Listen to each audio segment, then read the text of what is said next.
আসসালামু আলাইকুম ভিউয়ার্স, নতুন আরেকটি ভিডিও নিয়ে আমার চ্যানেলে সবাইকে স্বাগত। আজকে দেখাবো মাছের মাথা দিয়ে মুগ ডাল রান্না। খুব সহজেই এই রান্নাটি শিখে নিতে অবশ্যই ভিডিওটি পুরো দেখুন। প্রথমে কড়াইতে তেল গরম করে পেঁয়াজ দিয়ে দিচ্ছি।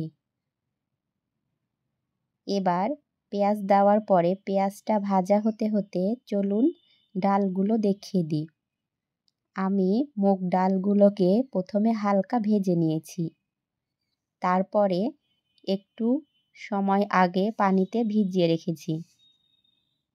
আর মাছের মাথাগুলোকেও লবণ হলুদ দিয়ে ভেজে নিয়েছি। এবার পেঁয়াজ ভাজা হতে হতে ডালগুলো ধুয়ে নিয়ে আসি। চলুন তাহলে পেঁয়াজ ভাজা পর্যন্ত অপেক্ষা করি। আমার খুন্তি দেখে কিন্তু কেউ হাসবেন না। এটা ছাড়া আমি রান্না করতে পারি না। ৬ বছর থেকে আমি এটা ব্যবহার করি। এবার আমি দিয়ে দিচ্ছি আদা বাটা এবং রসুন বাটা। কিছুক্ষণ আমি ভেজে নেব।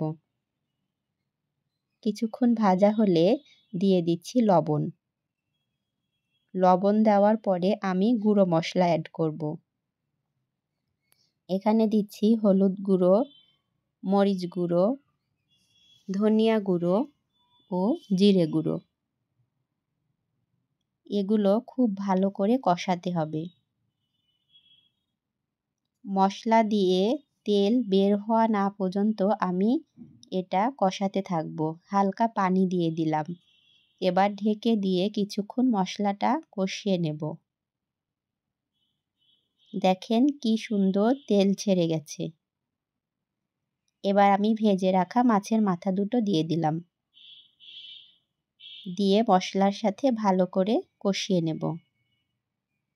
আমি ভাঙার চেষ্টা করলাম কিন্তু পারলাম না। এবার ঢাকনা চাপা দিয়ে কিছুক্ষণ কষিয়ে নেব। দেখেন মাছের মাথাটা কেমন ভাঙা ভাঙা হয়েছে।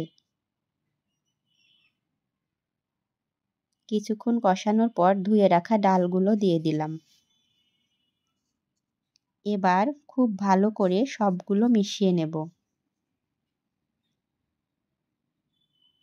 দেখেন অনেকক্ষণ ধরে কষানোর পরে তেল ছেড়ে গেছে। এবার আমি গরম পানি অ্যাড করব। এখানে একটু বেশি পরিমাণেই পানি দিয়েছি, কারণ এই ডালটা সেদ্ধ হতে একটু সময় লাগে।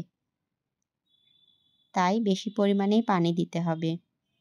পানি দেওয়ার পরে সবগুলো খুব ভালো মতো মিশিয়ে নিয়ে আমি ঢাকনা চাপা দিয়ে সেদ্ধ হতে দেব।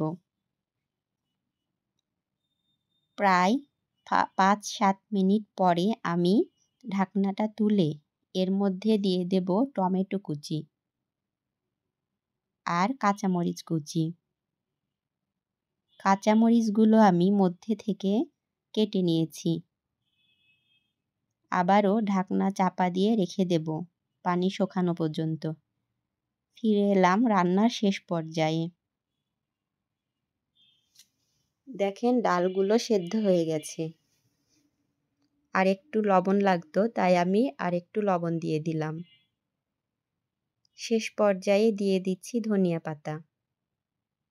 শীতকালে ধনিয়া পাতা ছাড়া রান্নাগুলো মনে হয় অসম্পূর্ণই থেকে যায়। ভালো লাগলে অবশ্যই একটা শেয়ার করবেন। সবাই ভালো থাকবেন, সুস্থ থাকবেন। আল্লাহ হাফেজ।